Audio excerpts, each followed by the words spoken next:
Massa, selain itu perhatian dan tekanan publik juga besar. Kemudian bagaimana suasana psikologi hakim dalam persidangan seperti ini? Kita tanyakan langsung kepada mantan hakim Kang Asep Irfan Iriawan. Terima kasih Kang Asep sudah bergabung bersama kami. Kang, sebenarnya kalau sebagai seorang hakim yang duduk di persidangan yang sangat dinanti oleh publik, di mata publik begitu, pressure-nya itu seperti apa sih? Nggak ada urusan tekanan, kan ada istilah, jangankan tekanan, jangankan demo, ya mau guling-guling. Kan langit runtuh pun hakim nggak takut harus diputus. Bayangin, langit runtuh pun bagi hakim diputus. Walaupun kasus besar seperti yang ada ini. Urusannya bagi hakim. Hakim itu hanya lihat fakta, kan hakim memutus ada rasio desidendinya, ya. Apa? Satu, fakta keadaan persidangan beserta alat bukti dan dasar pertimbangan. Di luar itu sering saya katakan persetan.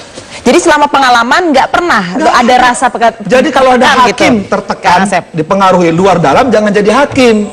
Jadi Christine Hakim atau Irfan Hakim. Jadi mungkin adalah sikap idealis seorang hakim, mantan hakim Asep begitu. Tapi prakteknya seperti apa? Apakah mereka merasa tertekan, terintimidasi? Ini ketua majelisnya hafal persis, betul bonek, saudara Inung Jadwiarso Budi Santiarso ini kan dikenal, dia di kalangan dengan mata elangnya dan beberapa teman mengenal. Dia, supaya Anda tahu, beberapa kali sidang dia naik angkutan umum, turun dari busway, gabung sama demo kok. Hari sidang kemarin pun sama, dia gabung demo, orang nggak tahu itu majelisnya. Bayangin, yang suka demo, dia nggak tahu ada hakimnya di tengah-tengah demo. Tolong dicatat. Tapi kalau Kang Asep sendiri pernah nggak ada pengalaman seperti ini? Enggak, kita jadi hakim itu nggak ada urusan siapa. Kita kan mengadili terdakwa, apa terdakwa ini peristiwanya memenuhi unsur pidana atau enggak. Siapapun pelakunya, saya kan sering dengan Budi ini ngadili perkara besar, gubernur BI, konglomerat besar, pejabat, perkara banyak, nggak pernah dipikirin. Yang diadili itu depan hukum sama siapapun, nggak ada urusan. Justru kalau hakim karena tekanan, karena pengaruh di luar hukum, jangan jadi hakim. Tapi kalau misalnya Kang, dengan kasus sebesar ini begitu, dengan tekanan publik sedemikian besar, tidakkah seorang hakim merasa bahwa misalnya dia memutus sesuatu yang melawan arus opini publik, merasa terancam tidak nyawanya? Nggak ada opini publik. Yang terjadi itu fakta persidangan. Kalau hakim karena opini publik, yang kau jangan jadi hakim sekali berkali-kali, tidak ada terancam besok pun nggak ada urusan. Kan tadi saya katakan di awal, langit runtuh pun hakim nggak akan takut.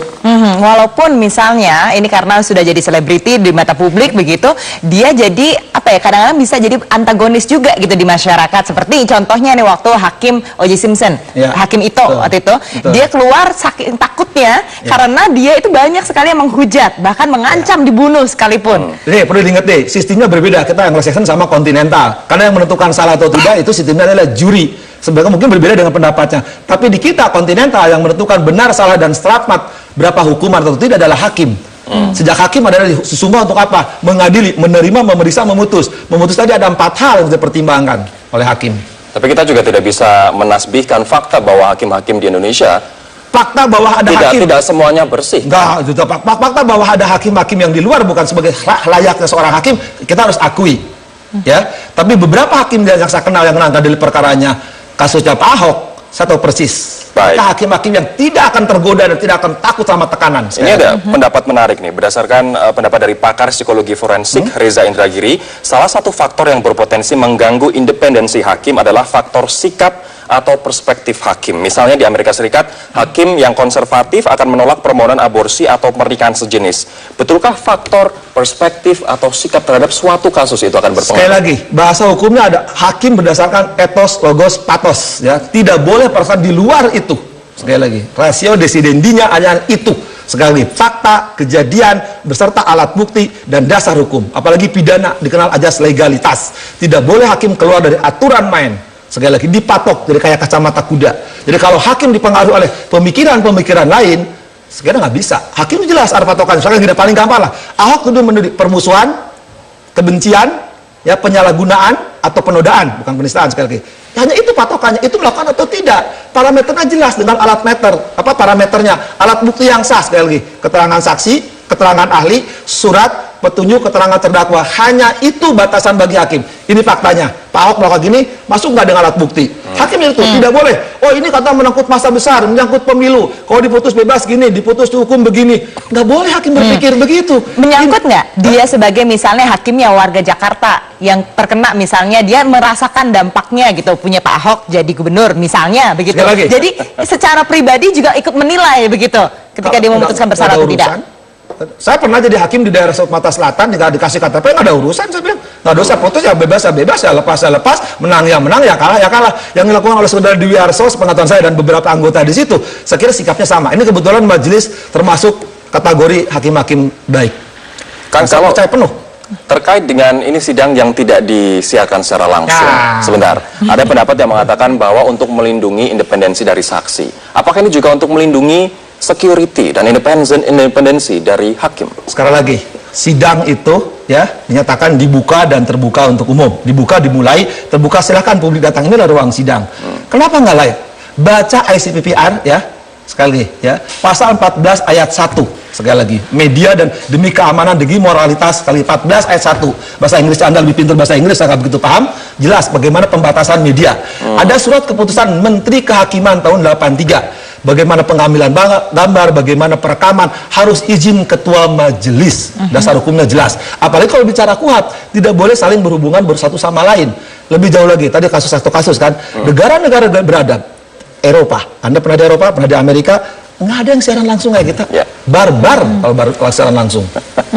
Jadi hanya di sketsa begitu ya kalau di Amerika. Nggak ada. Jadi kebetulan saudara Budi ini akan membalikan kepada marwahnya sidang yang benar, bukan sidang yang sebelumnya suka rame-rame itu kan, yang ingus sama air mata keluar itu kan. Budi kan jelas tegas mengatakan sidang. Tidak ada apa-apa di ruang sidang kan tertib, tegas kan.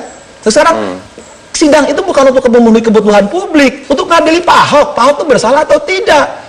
Bukan untuk publik mengadili, memeriksa terdakwa yang didakwa oleh jaksa melanggar pasal ini atau enggak, itu persoalannya. Sekarang publik mau apa? Nanti kan diputuskan. Masalahnya Kang, tidak hanya media yang pada waktu sidang sidang yang keempat kemarin tidak diperkenankan untuk merekam, bahkan KY pun tidak diperkenankan untuk merekam. Saya mau tegas KY itu baca konstitusi Undang-Undang 45. Dia adalah urusannya bukan urusan teknis. Sidang ini teknis hukum acara rezimnya, bukan urusan etis. Ngapain dia merekam?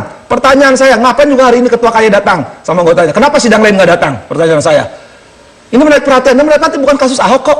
Apa perekaman? Kan ada berita acara sidang, itu akta otentik. Kalau salah kan ada penasihat hukum, ada jaksa. Apa-apaan ini? Ini kebebasan hakim telah diganggu oleh KY. Ini artinya dia bukan polisi hakim sekarang. Ini artinya hakim sebenarnya memiliki wewenang untuk menentukan apakah terbuka dan tidak. Kan dan tadi, secara psikologis sebenarnya tidak terganggu dengan adanya gangguan dari luar itu. Tapi selama ini kan juga aman-aman saja. Hakim bisa marahin itu. Si Nopel kan dimarahin sidang kedua ketika baca putusan komentar. Ya, nanti marahin. Jangan komentar putusan. Itu dilakukan oleh saudara Budi ketua majelisnya. Dan hari sidang keberapa juga sempat marahin juga kan. Ruang sidang aman, terkendali, nggak ada masalah. Jadi adanya KY juga sebenarnya nggak mengganggu. Dia bukan polisi hakim loh, dia etik hakim. Kalau etik misalkan hakim selingkuh, hakim dan sebagainya silahkan. Tapi ketika acara sidang jangan coba-coba KY mau wilayah teknis. Ya, ini sangat kuat, tapi sekali lagi betul. Baca sekali lagi, konvensi internasional telah diratifikasi menjadi undang-undang nomor 12 2005, keputusan Menteri Kehakiman, kebiasaan kemudian kode etik hakim di dunia, tidak ada layak itu. Singkat saja Kang, singkat terakhir, bagaimana psikologi hakim ketika menghadapi kasus yang memakan perhatian publik sebesar ini sekarang? Cuek, EGP. Oke. Baik. Asep Irwan Irawan, Terima kasih banyak Kang atas Asep. waktunya pada malam hari ini. Kita akan kembali ke topik kedua, ini nanti akan ada mega korupsi proyek IKTP yang terbuka.